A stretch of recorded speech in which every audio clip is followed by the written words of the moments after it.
Roosevelt's New Deal. If you were there. It has been 5 months since you lost your job.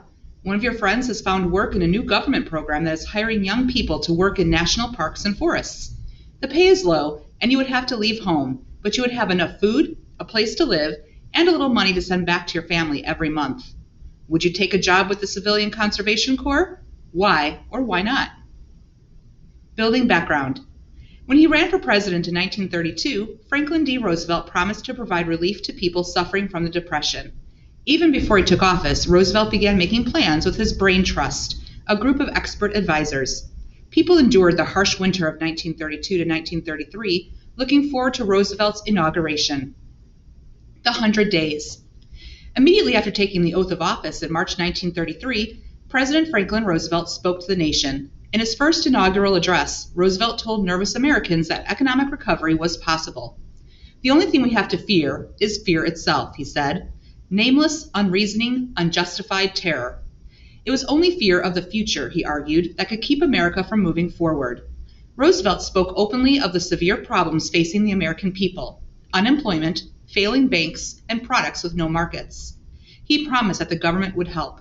This nation asks for action, he said, and action now. The action began when Roosevelt called Congress into a special session. Known as the 100 Days, the session started just after the inauguration and lasted until the middle of June. During the 100 days, Roosevelt and Congress worked together to create new programs to battle the Depression and aid economic recovery. These programs became known as the New Deal. Restoring confidence. One of Roosevelt's first goals was to restore confidence in American banks. The day after his inauguration, Roosevelt announced a bank holiday, ordering all banks to close temporarily. 3 days later, Congress's special session began. Congress quickly passed the Emergency Banking Relief Act, and President Roosevelt signed it into law. That Sunday, President Roosevelt gave the first of his fireside chats, radio addresses in which he spoke directly to the American people.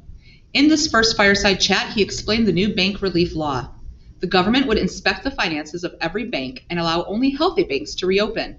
The new bank law and Roosevelt's fireside chat helped Americans trust banks with their money again. As banks reopened, there were no rushes to withdraw money. Over the next month, Americans deposited almost $1 billion in banks. Relief and recovery. Roosevelt next turned his attention to other serious problems. In 1933, some 13 million Americans, about 25% of the nation's workforce, were unemployed. New Deal programs helped to get Americans back to work. The Civil Works Administration, or CWA, employed more than 4 million Americans building roads and airports. One grateful CWA worker expressed the feelings of many when he said, "I was working, and I could again hold my head up when I met people." The Civilian Conservation Corps, or CCC, provided jobs for hundreds of thousands of people through projects such as planting trees and improving national parks. Another federal project, the Tennessee Valley Authority, or TVA, hired people to build dams and generators, bringing electricity and jobs to communities in the Tennessee River Valley. The New Deal also included programs to help farmers. The Farm Credit Administration, or FCA, helped farmers refinance their mortgages so they could keep their farms. The Agricultural Adjustment Act, or AAA, helped stabilize agricultural prices. The National Industry Recovery Act, or the NIRA, addressed business concerns by eliminating unfair competition among companies. This law was passed with support from Secretary of Labor Frances Perkins, the nation's first woman cabinet member.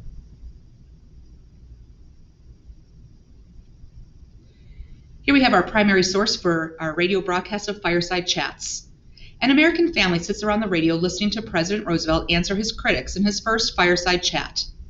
There is an element in our financial system more important than currency or money, more important than gold, and that is the confidence of the people. Confidence and courage are the essentials of success in carrying out our plan. You people must have faith. You must not be stampeded by rumors or guesses. Let us unite in banishing or driving away fear. We have provided the machinery to restore our financial system. It is up to you to support and make it work. It is your problem no less than it is mine. Together, we cannot fail. New Deal critics. While many Americans approved of the New Deal, Good afternoon. This is Mrs. Eiffel. Teachers and staff, I need your help. New Deal critics. While many Americans approved of the New Deal, others criticized President Roosevelt's programs. New Deal critics fell into two main groups: those who believed the New Deal went too far and those who believed it did not go far enough. Those who felt the New Deal went too far criticized the enormous expansion of the federal government. For example, members of the American Liberty League said that New Deal laws gave the president too much authority. Many business leaders were concerned that the high cost of new government programs would lead to new taxes.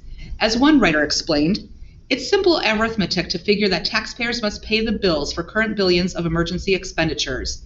The question is, which taxpayers? Under this administration, the answering finger points pretty much in the direction of business interests. Thus, higher taxes of the future will eat into profits. That's from W.H. Kiplinger, quoted in The New Deal and the American People, edited by Frank Friedel. One critic who thought the New Deal did not go far enough was a U.S. Senator from Louisiana, Huey Long. Long proposed a program called Share Our Wealth, which would tax rich Americans and use the money to help the poor. Every family would be guaranteed an annual income of $5,000. As Long prepared to challenge Roosevelt in the 1936 election, he announced his goal to break up the swollen fortunes of America and to spread the wealth among all of our people. Long's White House dreams ended when an assassin shot him in 1935. Another fierce critic of Roosevelt's New Deal was Father Charles Edward Coughlin. Coughlin was a Roman Catholic priest in Detroit who developed a large following by broadcasting sermons over the radio. Although he initially supported Roosevelt and his programs, Coughlin eventually decided that the New Deal helped only business interests. Coughlin wanted the government to nationalize or take over all the country's wealth and natural resources. The New Deal continues. Despite criticism of the New Deal, Democrats increased their majorities in both houses of Congress in the 1934 election. With this show of support from the American people, Roosevelt continued to introduce additional New Deal legislation. These later laws were known as the Second New Deal. The Second New Deal. After the Civil Works Administration ended in 1934, Congress formed a new agency to provide jobs for unemployed Americans. Between 1935 and 1943, the Works Progress Administration, or WPA, employed some 8.5 million people on tens of thousands of projects all over the country. WPA employees built more than 650,000 miles of roads, 75,000 bridges, 8,000 parks, and 800 airports. WPA workers also built the Grand Coulee Dam in Washington and New York City's Lincoln Tunnel, as well as prisons, swimming pools, hospitals, and courthouses nationwide. First Lady Eleanor Roosevelt was an active supporter of New Deal programs. She was concerned, however, that the WPA was not solving the problem of unemployment among young Americans in their teens and early 20s. "I live in real terror when I think we may be losing this generation," she said. "We have got to bring these young people into the active life of the community and make them feel that they are necessary." The First Lady helped convince the President to create the National Youth Administration, or the NYA.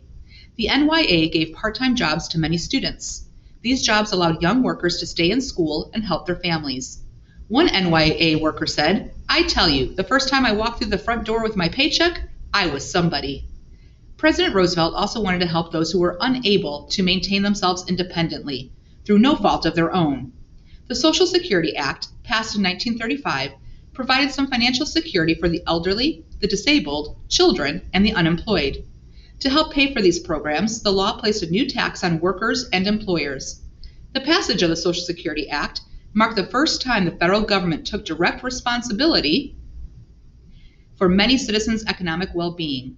In a national radio address, Secretary of Labor Perkins told Americans she believed Social Security was a most significant step in our national development, a milestone in our progress toward a better ordered society.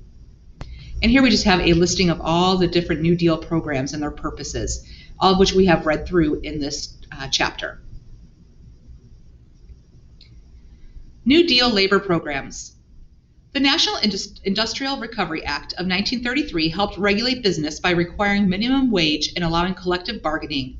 In 1935, however, the Supreme Court declared the NIRA unconstitutional. In response to the setback, Congress passed the National Labor Relations Act, or the NLRA. This law is sometimes called the Wagner Act, after its sponsor, Senator Robert F. Wagner of New York. This law allowed workers to join labor unions and take part in collective bargaining. It also established the National Labor Relations Board to oversee union activities. Union membership grew after the passage of the Wagner Act. Organized labor became a powerful political force. At the start of the Depression, many skilled workers belonged to craft unions. Such unions were often associated with the American Federation of Labor, which had existed since the 1880s. Unskilled workers, however, such as those who worked on assembly lines, did not qualify to belong to AFL unions. In 1935, a new union called the Congress of Industrial Organizations, or the CIO, organized workers into unions based on industry, not skill level. For example, all workers in the automobile industry would belong to the same union. The CIO also welcomed African American and Hispanic members, as well as women and immigrants. Unions led a number of major strikes during the Depression. On New Year's Eve, 1936, the CIO went on strike against General Motors for 44 days. Instead of leaving the buildings as strikers usually did, workers stayed in the factory so they could not be replaced by new workers. This strategy became known as the sit-down strike. The success of the General Motors strike attracted more workers to CIO unions. And here's an example of the National Youth Administration that Eleanor Roosevelt started, and it helped thousands of young people continue their education while working to support their families. She was a very strong supporter of this program and was teaching young people skills they would need to remain part of the workforce. Clashes with the court. Roosevelt won re-election by a huge margin in 1936, carrying every state but Maine and Vermont. Democrats expanded their dominant control of Congress, but Roosevelt and the Democrats in Congress could not control the Supreme Court. In 1935, the Supreme Court issued a series of rulings declaring several New Deal programs, including the AAA, unconstitutional. Roosevelt and his advisors felt that the entire New Deal was in danger. "Mr. President, they mean to destroy us," said Attorney General Homer Cummings. Roosevelt decided to propose a plan for reorganizing the federal judiciary that was soon to be labeled the Court Packing Bill. This bill would allow the president to appoint a new Supreme Court justice for every justice who was 70 years old or older. Roosevelt would be able to appoint 6 new justices immediately. Roosevelt's judiciary plan drew harsh criticism from Congress and the public. Critics charged that Roosevelt was trying to change the balance of power so carefully defined in the U.S. Constitution. After a heated debate, Congress rejected the bill. The Supreme Court, however, did not overturn any more New Deal legislation.